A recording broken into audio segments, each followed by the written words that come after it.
இனிய மாலை வணக்கம். எல்லாரும் ரொம்ப பொறுமையா அமைதியா உட்கார்ந்துட்டு இருக்கீங்க. ரொம்ப நன்றி.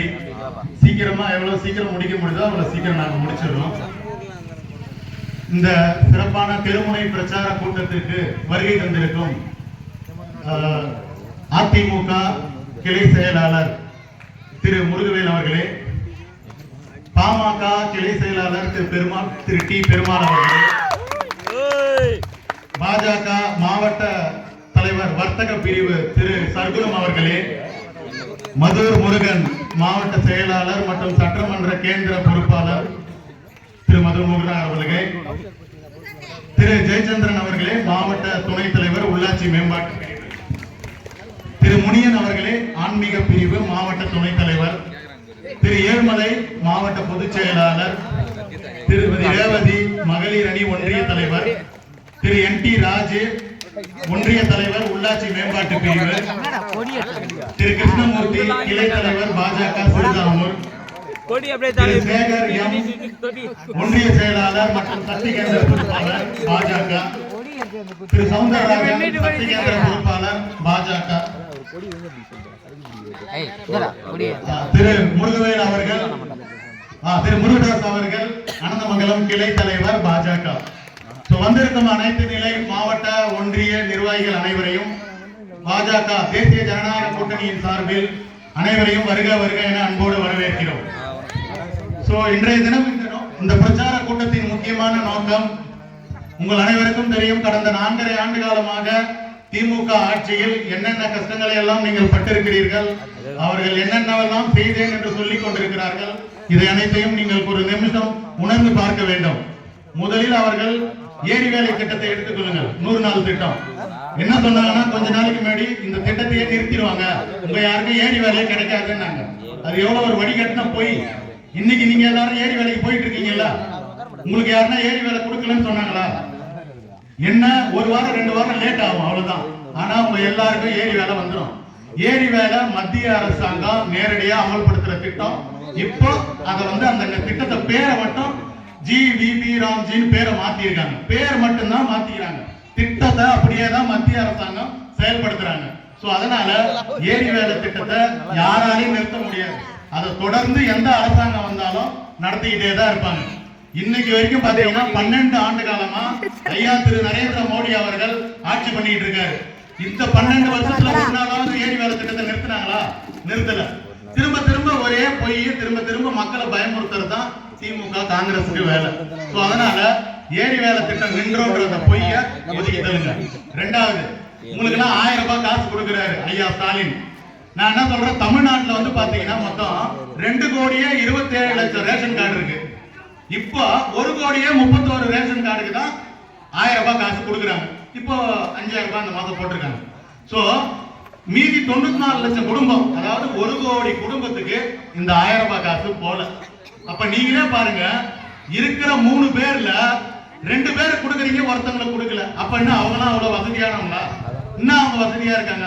நம்ம ஊர்லயே உங்களுக்கு பல பேர் தெரியும், அவங்க என்ன வசதியா இருக்காங்க, அவங்களுக்கு ஏன் காசு வரல? ஒரு திட்டத்தை செயல்படுத்துறீங்கன்னா எல்லாருக்கும் செயல்படுத்துங்க. அததான் எங்க தேசிய ஜனநாயக கூட்டணி சார்பில் ஐயா எடப்பாடியார் என்ன சொன்னாருன்னா, நாங்கள் ஆட்சிக்கு வந்தால், தேசிய ஜனநாயக கூட்டணி ஆட்சிக்கு வந்ததுன்னா அனைவருக்கும் 2000 ரூபாய் உங்களுக்கு தரோம் அப்படின்னு சொன்னாரு. இப்ப சொல்லுங்க, 1000 ரூபாய் கொடுக்கிற கட்சி உங்களுக்கு வேணுமா? 2000 ரூபாய் கொடுக்க போற கட்சி வேணுமா? நீங்களே முடிவு பண்ணிக்கங்க. இது கலைஞர் மகளிர் உதவி திட்டத்தை உங்களுக்கு தெளிவா சொல்லிட்டேன். நீங்க தேர்தல் நேரத்தில் சரிவாக முடிவெடுங்க. அடுத்து ஏரி வேலை திட்டத்தை பத்தி பேசிட்டோம், கலைஞர் மகளிர் உதவி தொகையை பத்தி பேசிட்டோம். அடுத்து பாத்தீங்கன்னா, இவங்க காலகாலமா நம்ம கிட்ட போதும் காட்டுறது ஜிஎஸ்டி அதாவது ஜிஎஸ்டி வரி எதுக்கு எடுத்தாலும் போடுறாங்க அப்படின்றாங்க. நான் என்ன சொல்றேங்க, 2017 ஐயா மோடி அவர்கள் ஜிஎஸ்டி திட்டம் கொண்டு வந்தார். அதுக்கு முன்னாடி பாத்தீங்கன்னா நீங்க அரிசி வாங்கினா கூட அதுக்கு வரி கட்டணும். ஆனா இன்னைக்கு ஐயா மோடி ஆட்சியில அத்தியாவசிய பொருட்கள், அத்தியாவசிய மருந்துகள், இதுக்கெல்லாம் வரியே கிடையாது. அதே மாதிரி அதுக்கு முன்னாடி பாத்தீங்கன்னா பல வரி இருந்தது, விற்பனை வரி, மதிப்பு கூட்டப்பட்ட வரி, அந்த வரி, இந்த வரி. இப்போ அதை சிம்பிளிஃபை பண்ணி அதை ஒருமைப்படுத்தி ஒரே வரி ஆக்கிட்டாங்க. நிர்வாக ரீதியா அரசாங்கத்துக்கு பல மடங்கு வருவாய் தரேன்னு ஐயா மோடி அவர்கள் பண்ணியிருக்காரு. ஆனா இத மக்கள் கிட்ட குழப்பறாங்க. ஜிஎஸ்டி போட்டாங்க. என்ன போட்டாங்க, எவ்வளவு போட்டாங்க, என்ன போட்டாங்க, அதை யாருன்னா உங்ககிட்ட சொல்லிக்கிறாங்களா? சொல்லவே மாட்டாங்க. சோ அதனால எதையுமே நம்ம விவரமா தெரிஞ்சுக்கினாதான் இன்னைக்கு இருக்கிற அரசியல்வாதி கிட்ட இருந்து நம்ம தப்பிக்க முடியும். இல்லைன்னா நம்மள முட்டாள் ஆகிடுவாங்க. ஓகேங்களா? சோ அதனால நீங்க முடிவு பண்ணுங்க எந்த அரசாங்கம் சரியான அரசாங்கம். அடுத்து என்ன பண்றாங்கன்னா நிதி கொடுக்கறது இல்ல, மத்திய அரசாங்கம் எதுக்கு எடுத்தாலும் நிதி கொடுக்கறது இல்ல அப்படின்னு ஒரு போய் குற்றச்சாட்டு வைக்கிறாங்க. இவங்க ₹1 நிதி கொடுத்தா 21 பைசா தான் மத்திய அரசாங்கம் திருப்பி நிதி கொடுக்குது அப்படின்றாங்க. நான் என்ன சொல்றேன், நேரடியா நிதி கொடுக்கறது மட்டும் நிதி இல்ல. இப்ப தமிழ்நாட்டுல எல்லா இடத்துலயும் சாலை திட்டங்கள் செயல்படுத்துறாங்க. 4 வழி ரோடு அங்கங்க போடுறாங்க, மருத்துவமனை கட்டுறாங்க, மதுரையில எய்ம்ஸ் மருத்துவமனை கட்டுறாங்க, இன்னும் எங்கெங்கயோ உள்கட்டமைப்பு திட்டம்லாம் நடத்துறாங்க. அதுக்கு மத்திய மோடி அரசாங்கம் போதுமான நிதி கொடுக்கறாங்க. சோ அதனால நிதி கொடுக்கலன்னு இந்த உருட்டுறதெல்லாம் நிறுத்த சொல்லுங்க. இப்போ கொஞ்ச நாளைக்கு முன்னாடி உங்களுக்கு ஏரி வேலை காசு வரல, ஏன் வரல? மத்திய அரசாங்கம் மோடி ஐயா ஏரி வேலை காசை போட்டாரு, அவங்க எடுத்து அந்த 1000 ரூபாய் காசா கொடுத்துட்டாங்க, அதனால உங்களுக்கு வரல. அவ்வளவுதான் காரணம். கேட்டா மேல இருந்து நிதி வரல அப்படின்னு ஒரு பொய்யை சொல்லிடுறது. சோ அதனால மத்திய அரசாங்கம் தமிழ்நாட்டுக்கு போதுமான நிதியை கொடுக்குது, தமிழ்நாட்டை எந்த ஓர வஞ்சனையும் இல்லாம பாத்துக்குது. மக்களாகிய நீங்கள் தெளிவா இருக்கணும், எல்லாத்தையும் பார்த்து நடந்துக்கணும். இந்த ஆட்சி வந்ததுல இருந்து சட்டம் ஒழுங்கு சரியில்லை, போதை கலாச்சாரம் அதிகமாயிடுது. உங்களுக்கே தெரியும், நம்ம சிறுதாமூர்லயே போதை பொருள் யூஸ் பண்ற பழக்கம் வந்திருக்கு. இது எந்த அளவுக்கு ஒரு மோசமான ஒரு சட்டம் ஒழுங்கு இங்க உருவாக்கி இருக்குன்னு பாருங்க. சிறுதாமூர்ல போதை பொருள் கஞ்சா கிடைக்குதுன்னா உங்களால இது எந்த அளவுக்கு இந்த ஆட்சியோட ஒரு கேவலமான ஆட்சியா இருந்தா, இங்க ஒரு கிராமத்து அளவுல உங்களுக்கு போதை பொருள் கிடைக்குதா? அப்ப இதுல இருந்தே தெரிஞ்சுங்க இந்த ஆட்சியோட சட்ட ஒழுங்கு என்ன அப்படின்றது. அதே மாதிரி மத்திய அரசாங்கத்தை பாசிச ஆட்சின்னு நான் சொல்றாங்க. நான் என்ன சொல்றேன், பாசிச ஆட்சினா என்னங்க? எதுக்கு எடுத்தாலும் எல்லாரும் தூக்கி உள்ள போறது. நான் மோடி எல்லாரையும் உள்ளே தூக்கி போட்டாரு. நீங்க தான் சமூக ஊடகத்துல யாருன்னா கருத்து போட்டா கூட அவங்க தூக்கி வேகமா உள்ள போடுறீங்க. சோ அதனால இந்த அரசாங்கம், திமுக அரசாங்கம் மக்கள் விரோத அரசாங்கம், இந்த அரசாங்கத்தை வீட்டுக்கு அனுப்புறதுல நீங்க முடிவு பண்ணுங்க. உங்களுக்கு நல்ல காலம் கூடிய சீக்கிரம் பிறக்கும். உங்கள் அனைவருக்கும் என்னோட அன்பார்ந்த வணக்கங்கள், நன்றி. அடுத்த கட்டமா யார் பேச போறாங்க? அண்ணன் ஏழுமலை அவர்கள் சிறு உரையாற்றுவார். நாளை நமது தமிழக நமது திருமண பிரச்சார கூட்டம் இங்கு அமர்ந்திருக்கும் இந்த திருமணத்தில் வருகின்ற அனைத்து தாமர சோதரர்களும் என் முதல் நடித்து தெரிவித்துள்ளேன். கடந்த 5 ஆண்டுகளில் திமுக ஆட்சியில் மக்கள் பட்ட துன்பங்கள், அன்றாட வாழ்க்கைக்கான போராட்டங்கள், பொருளாதார வீழ்ச்சிகள், திறனற்ற திமுக ஆட்சியின் திட்டமிட்ட ஊழல்களை அவலங்களையும் மக்களிடம் எடுத்து சொல்வோம் விதமாக தமிழகம் எங்கும் திருமுனை பிரச்சார பொதுக்கூட்டங்கள் நடத்தப்படுகின்றது. கடந்த தேர்தலில் கொடுத்த வாக்குறுதிகளில் எதையுமே நிறைவேற்றாமல், மக்கள் பிரச்சனைகளுக்கு தீர்வு காணாமல் தமிழகத்தை தொடர்ந்து ஊழல்களிலும் கனிம வள கொள்ளைகளிலும் சட்ட ஒழுங்கு சீர்கேட்டினாலும் நிர்வாக திறனின்மையாலும் தொடர்ந்து வஞ்சிக்கும் திமுக ஆட்சியை மக்கள் மன்னிக்கவே மாட்டார்கள்.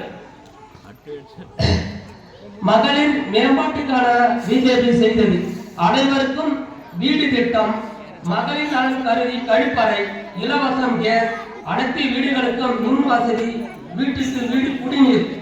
ஆகவே அனைவரும் நன்றாக சிந்தித்து வாக்களியுங்கள். உங்கள் வலிமையான வாக்குகளை தேசிய ஜனநாயகம் கூட்டணிக்கு வழங்கி வளமான தமிழகத்தை உருவாக்கம் தரப்படுங்கள். சிந்திப்போம் ஒரு முறை, நிமிரட்டம் தலைமுறை, வாக்களிப்போம் இம்முறை.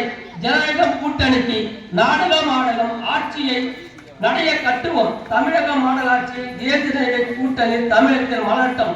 2020-21 4.56 லட்சம் கோடி என இருந்த தமிழகத்தில் கடன் 2026-25 அறிக்கையில் 10.70 லட்சம் கோடியாக எதிரி உள்ளது. அதேபோல 2022-23 30.477 கோடி என இந்த வருவாய் பற்றாக்குறை 25-26 69.207 கோடியாக உயர்ந்துள்ளது. எனக்கு வாக்களித்த அனைத்து தாமர சொந்தங்களுக்கும் என் நன்றியை தெரிவித்துக் கொள்கிறேன். நன்றி அண்ணன் ஏழுமலை அவர்களே. அடுத்து அண்ணன் ஜெயச்சந்திரன் அவர்கள் சிறிது உரையாற்றுவார். அன்பார்ந்த தாய்மார்களுக்கும் பெரியார்களுக்கும் இங்கே அமர்ந்திருக்கும் பாரதிய ஜனதா கட்சியின் மாநில மாவட்ட பொறுப்பாளர், நம்முடன் தோழமை கட்சியாக அண்ணா திராவிட முன்னேற்றக் கழகம், பாட்டாளி மக்கள் அனைத்து தலைவர்களுக்கும் என் முதற்கண் நன்றியை தெரிவித்துக் கொள்கிறேன். நாம் இப்போது திருட்டு திமுக நம்மளை ஏமாற்றிக் கொண்டிருக்கின்றார்கள். ஒரு மாதத்திற்கு முன் அனைத்து வீடு அலுவலகம் முன்பும் 100 நாள் திட்டத்தை மக்களுக்கு வழங்க மாட்டார்கள் இனிமேல் என்று ஒரு பொய் பிரச்சாரத்தை அனைவருக்கும் அளித்திருந்தனர். ஆனால் நமது பாரத பிரதமர் 125 நாள் என்று அரசாங்க ஆணையை அறிவித்துள்ளார். இந்த திருட்டு திமுக அரசுக்கு இது கூட தெரியவில்லை.